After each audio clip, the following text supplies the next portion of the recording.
खरं तर आंतरराष्ट्रीय घडामोडी आता वेगाने घडतायत, कारण अमेरिका आणि इस्रायलनं इराणवर हल्ला केला आणि त्याचं प्रत्युत्तर इराणकडून देखील दिलं जातंय। जोरदार महायुद्ध खरं तर आता सुरू झालंय किंवा महायुद्धाच्या उंबरठ्यावर आलेलो आहोत।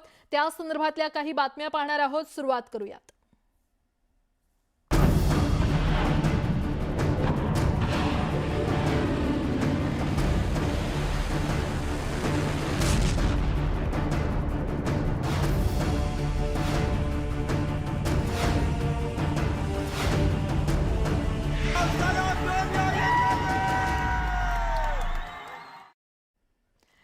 आणि आता या क्षणाची सगळ्यात मोठी आंतरराष्ट्रीय बातमी, अमेरिका आणि इस्रायलच्या हल्ल्यात इराणचे सुप्रीम नेते आयातुल्ला अली खामेनी हे ठार झालेले आहेत। इराणी मीडिया आणि प्रेस टीव्हीने निधनाचा दावा केलेला आहे। खामेनी यांच्या निधनामुळे इराणमध्ये राजकीय आणि सामाजिक अशांतता निर्माण झाली आहे। यामुळे 40 दिवसांचा दुखवटा जाहीर करण्यात आलाय। या घटनेने संपूर्ण आखाती प्रदेशातील सुरक्षा आणि भूराजकीय संतुलनाला आव्हान दिलंय। तर इराणमध्ये नवीन इराणी लष्करी कमांडरची घोषणाही करण्यात आली आहे। जनरल अहमद वाहिदी हे नवे कमांडर असणार आहेत।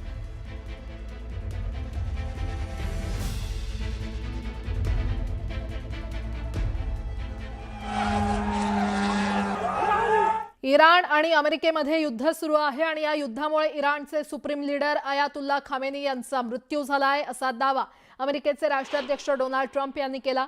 इतिहासातील सर्वात वाईट लोकांपैकी एक असलेल्या खामेनी यांचं निधन झालं। ते आमच्या ट्रॅकिंग सिस्टम पासून वाचू शकले नाहीत, असं डोनाल्ड ट्रम्प यांनी आपल्या पोस्टमध्ये म्हटलेलं आहे।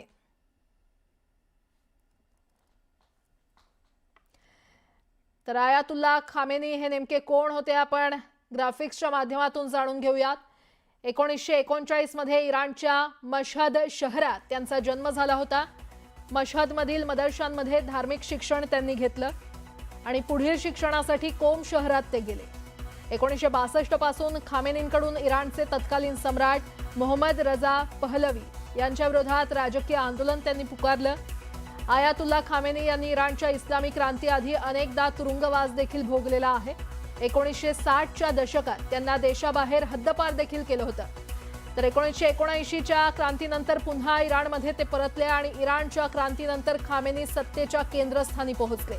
इराणच्या क्रांतिकारी परिषदेवर त्यांनी काम केलेलं आहे। इराणच्या संरक्षण मंत्रालयाची जबाबदारी देखील त्यांनी स्वीकारली।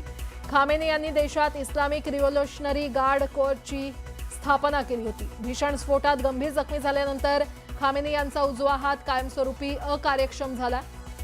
1989 मध्ये आयातोल्ला रुहोल्ला खामेनी यांच्या मृत्यूनंतर त्यांनी इराणच्या सर्वोच्च नेतेपदाची सूत्र स्वीकारली। जवळपास 3 दशकांपासून खामेनी इराणवर एकहाती वर्चस्व गाजवत होते।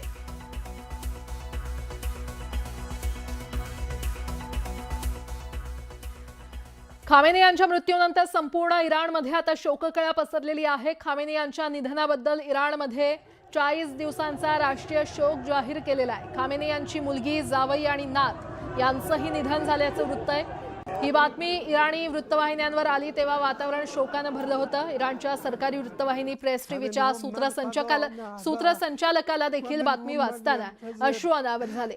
त्यांचा आवाज खरं तर रडू झाला, नंतर ते रडू लागले। खामेनींच्या मृत्यूने नागरिकांना देखील शोक अनावर झालाय।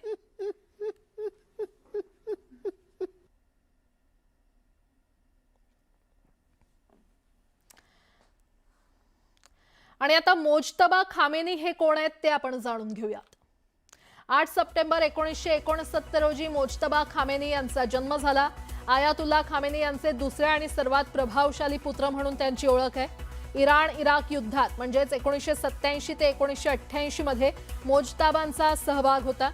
मोजतबा इराणचं राजकारण चालवत असल्याचा आरोप इराणचे सर्वोच्च नेते म्हणून मोजतबा खामेनी यांचं नाव आता चर्चेत आहे।